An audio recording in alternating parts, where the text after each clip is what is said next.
Hi, welcome to Tip Tuesday. My name is Ben Sykes. I'm Director of Development here at IndySoft. Glad to have you this week.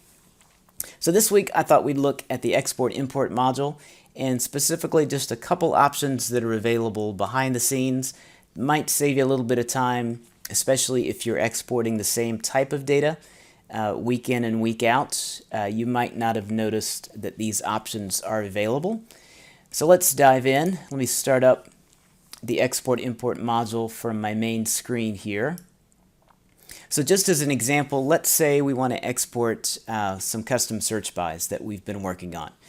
Your manager wanted you to work on some custom searches, but they're really in a couple different places in the software, and so you want to make a backup of these or maybe move them between your production or development system, and that's why you're in the Export-Import system. So you know both of these are in the configuration section, so you press that and select next. So immediately you see there's a couple dozen different options here that you know you're not going to need. So we could right mouse click and say uncheck all, and then we can target just maybe the couple groupings that we know we want to export. So let's say we just have some custom search bys we want to export, and then also some IndySoft search items. But in both cases, we don't want to export all of these. We just want to select individual items.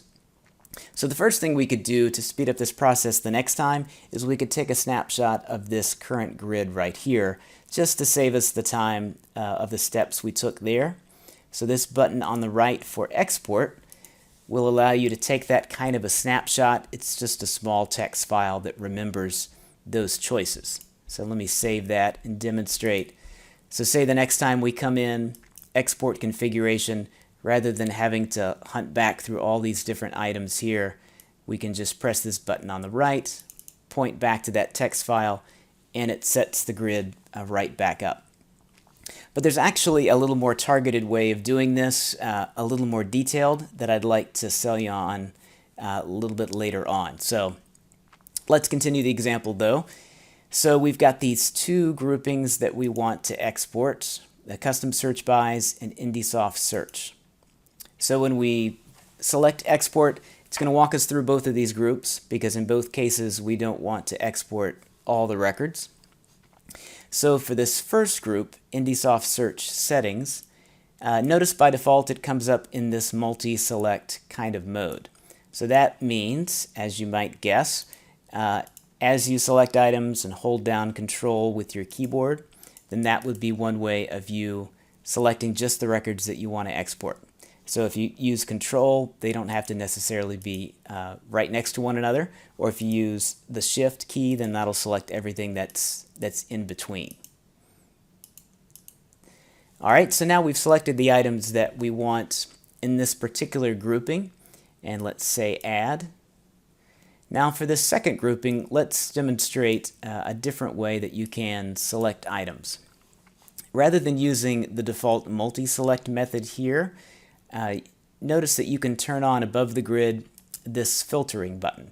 So when filter records is toggled down, then that's going to show you a filter box above the grid, and the filter box is going to let you filter based on any of the fields that you've got on the bottom. So in this case, there's only one field there for search name, but we know the ones that we want to export are just the searches that have the word standard.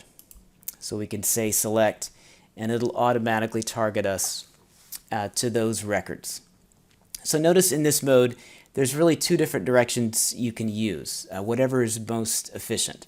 You can either use multi-select to target exactly the rows that you want, or if you know there's an awful lot to choose from, then you can use this filter mechanism. But when the filter mechanism is used, you're always going to select all of the records that match the filter. So in this case, you know, all 8 of these or so are going to be exported in this second group. So that demonstrates both styles that you have. So now we're going to export the data. We'll just use the default name for the zip, and it was that easy. So here we're on this final step for the export, but before I leave this particular screen, notice in the bottom left here, there's this blue button, And what this button does, this also takes a snapshot, but this snapshot of our previous export will include a snapshot of all the selections that we made while we were doing the export. So this confirmation dialog says what I just did right there. So if we say yes and proceed, then now we can export a snapshot of just the selections that we made. So this is not the actual data, because we've already exported that, but this is a snapshot of the way in which we made the selections. So let's say with selections, or selection settings, how's that?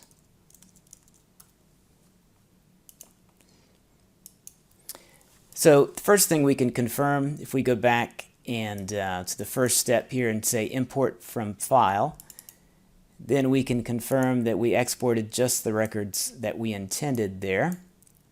So this top section here, this was when we had the filter box turned on, and we selected just those 8 records that included the word standard.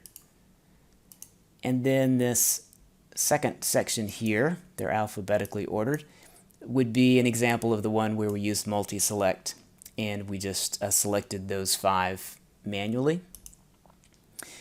So that's exactly as we intended, but now say next week we come back into the export-import system, we've worked on the exact same reports a little bit more, and we want to export these and move them to another database. Then now we've got a really quick way of exporting the same records. We say export configuration, and here we press this same button we did before for reading in the export-import settings, but notice when we press that button, it allows us to point to not only a text file, which would be a snapshot of just the grid settings, but also a zip file. So the zip file is the one that would include the exact selections that we made. So if we select that particular record, then it starts us off on this first step just as we did last time. But then notice as we export, it pre-selects all of the records that we had. So for the first one, we had the multi-select that we used, and then for the second step, it automatically presses this filter button for us, fills in the filter box, presses the select button for you. So all you're having to do is just confirm this one more time, and then we can export the same data week 2. So there you go. Hopefully that'll save you a little bit of time next time you're in the export-import system, and we look forward to seeing you next week. Thanks.